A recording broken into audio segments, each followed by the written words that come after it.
Pernahkah kamu merasa gelisah dengan kesibukan duniawi? Ingin hidup lebih berkah dan bermakna? Seringkah kamu merasa kurang membaca Al-Quran? Merasa rumah tangga kurang harmonis? Ingin hubungan dengan Allah lebih kuat? Di video kali ini, Ustadz Yazid bin Abdul Qadir Jawas rahimahullah mengungkap kebiasaan dahsyat yang dapat mengubah hidup menjadi lebih baik. Mari ikuti kebiasaan-kebiasaan ini dan rasakan sendiri perubahan positif dalam hidupmu. Kemudian yang perlu saya ingatkan kepada saya dan untuk antum sekalian, antum berusaha setiap hari itu untuk baca. Karena kalau kita lihat teman-teman kita kurang baca, ya, bukan hanya orang awam, bahkan para ustadz juga sebagian kurang baca. Kalau dibilang baca, yang pertama kali yang dibaca apa? Al-Quran. Nabi suruh baca Quran sehari berapa juz? Iqra'ul Quran fi syahr. Baca Quran, hatamkan Quran selama sebulan. Artinya maksudnya Nabi hatamkan Quran selama sebulan, berarti sehari baca berapa juz? 1. Antum baca tuh, nanti pulang dari sini baca 1 juz. Kemudian Nabi katakan lagi iqra'u fi ishrin. Bacalah selama 20 hari. Berarti 1 hari 1,5 juz. Iqra'u fi 15. Bacalah selama 15 hari. Hatamkan 15 hari. Berarti sehari 2 juz. Iqra'u fi ashrin. Bacalah selama 10 hari. Berarti sehari 3 juz. Iqra'u fi sabin wala tazid la dzalik.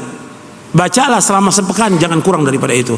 Artinya kalau kita bisa baca 1 juz, baca. Kalau bisa lagi 1,5 juz. Kalau bisa lagi 2 juz. Kalau bisa 3 juz. Setiap hari antum baca, istri antum baca, anak antum baca. Setiap hari itu baca. Itu yang pertama. Baca Quran tiap hari. Antum akan merasakan barokahnya rumah tangga antum. Barokah itu dengan baca Quran barokah. Kan Allah sebutkan bahwa kitab yang paling barokah apa? Al-Quran. Kalau kitab ini barokah, berarti kita bacanya pun barokah. Rumah tangga kita pun barokah dengan baca Al-Quran.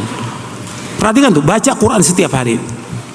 Yang kedua, jadi istri antum baca, anak antum baca, antum juga baca. Setiap hari itu, pagi baca, sore baca, malam baca. Harus ada waktu untuk baca Quran. Jangan ditinggalkan. Nggak bisa ditinggalkan Quran, baca. Itu setiap hari. Sekarang kan enggak, sibuk dengan apa? Dengan HP. Quran, tiap hari baca Al-Quran, tiap hari itu. Dan Nabi menyuruh kita suruh baca Al-Quran. Jangan jadikan rumah kita seperti kuburan, nggak ada bacaan Quran. Kata Nabi, la taj'alu buyutakum maqabira inna syaitana yanfiru minal baiti alladhi tuqra'u fi surah Al-Baqarah. Jangan kamu jadikan rumah kamu seperti kuburan. Sesungguhnya setan lari dari rumah yang dibacakan surah Al-Baqarah. Akhrajahu Muslim. Yang kedua, baca hadis Nabi. Baca tuh hadis Nabi. Kalau antum bisa baca Sahih Bukhari, baca 1 hadis saja setiap hari. Muslim 1 hadis, enggak usah banyak, 1 hadis saja. Tiap hari 1 hadis. Masa nggak bisa 1 hadis? 1 hadis aja. Sahih Muslim 1 hadis tiap hari baca. Quran 1 juz atau 2 juz, hadis 1 baca. Masa nggak ada waktu? Masa nggak bisa? Semua nih, yang orang awamnya, yang pelajarnya, yang ustadznya, semuanya. Masa nggak bisa 1 hadis? Nggak sampai 10 menit 1 hadis. Kalau panjang bisa, tapi kalau pendek nggak sampai baca. Sekarang mulai dari mana Ustaz? Arba'in Nawawi baca dulu. Arba'in Nawawi. Mulai dari Arba'in Nawawi antum baca. Baca hadisnya, baca terjemahnya, baca syarahnya. Kemudian yang ketiga, baca buku yang sekarang kita pelajari ini. Mulai masalah. Antum baca. Baca syarah kitab tauhid, baca syarah akidah Ahlussunnah wal Jamaah, baca mulai masalah, baca juga menuntut ilmu jalan menuju surga. Sama satu lagi yang antum harus baca, yang antum nggak boleh tinggalkan tuh tiap hari, doa dan wirid antum baca tiap hari itu antum baca. Kemudian yang keempat yang saya ingatkan antum, jangan tinggalkan zikir ba'da sholat, zikir pagi, zikir sore, zikir mau tidur, antum jangan tinggalkan. Zikir itu benteng kita dari gangguan setan. Dan juga zikir itu menguatkan hati kita dan hubungan kita kepada Allah. Zikir itu menenangkan hati kita. Zikir itu juga menambah ganjaran dan pahala. Antum zikir, jangan tinggalkan tuh zikir. Zikir terus setiap hari. Karena Allah menyuruh kita untuk berzikir sebentar, sedikit atau banyak. Ya ayyuhalladzina amanu dzkurullaha dzikran katsira wasabbihuhu bukratan Wasila, yang beriman berzikir kepada Allah dengan zikir yang banyak. Bertasbih kepada Allah pada pagi dan sore. Perhatikan tuh, zikir jangan tinggalkan. Kemudian yang kelima. Yang kelima, antum jaga sholat yang 5 waktu. Untuk laki-laki di masjid. Yang perempuan juga di rumah jaga sholatnya. Jangan zuhur menjelang asar, jangan asar menjelang maghrib, jangan maghrib pada waktunya. Kerjakan. Antum kerjakan sholat 5 waktu. Jangan lupa juga kerjakan sunnahnya.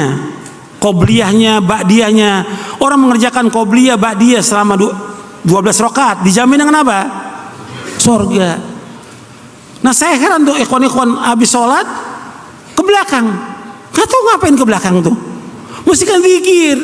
Duduk di tempatnya. Selama dia duduk tempat itu, di tempat dia sholat, malaikat mengatakan Allahumma ighfir lahu, Allahumma arhamhu, Allahumma ighfir lahu, Allahumma arhamhu, Allahumma ighfir lahu. Ya Allah, ampuni dia, rahmati dia. Baca zikir, nggak lama, paling 10 menit, 15 menit. Duduk antum. Sholat sunat juga, kenapa antum nggak kerjakan? Qobliyahnya kerjakan, ba'diyah kerjakan.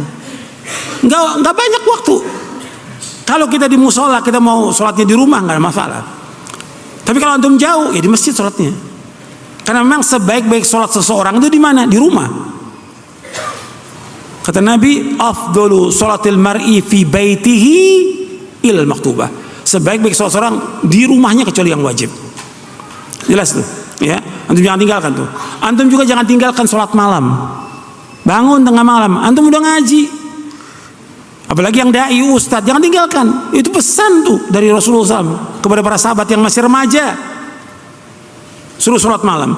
Maka Nabi mengatakan kepada Abdullah bin Amr bin As, ya Abdullah, la takun mithla fulanin kana yaqumul laila fataraka qiyamal. Wahai Abdullah, jangan kamu seperti si fulan. Tadinya rajin sholat malam, ditinggalkan sholat malam. Sholat malam itu untuk menguatkan hati kita, iman kita, hubungan kita dengan Allah. Di saat malam kita berzikir, saat malam kita berdoa kepada Allah. Doakan diri antum, orang tua antum, istri antum, anak antum, kaum muslimin, doakan. Bangun tengah malam. Orang beriman selalu bangun tengah malam. Jangan tinggalkan tuh. Selalu bangun tengah malam. Antum punya istri, punya anak, punya cucu, antum sehat atau sakit, bangun tengah malam tetap. Minta kepada Allah. Itu kebiasaan orang-orang soleh. Banyak hadisnya. Di buku Nuntut Ilmu saya juga bawakan itu riwayatnya. Kemudian yang perlu juga antum perhatikan lagi, antum berusaha untuk banyak sedekah. Sedekah, sedekah, sedekah. Karena itu sedekah punya kekuatan yang luar biasa. Jangan bakhil, jangan pelit. Apa aja antum yang ada sedekahkan. Meskipun antum miskin, sedekah. Karena bisa saja 1 dirham itu bisa mengalahkan 100 dirham.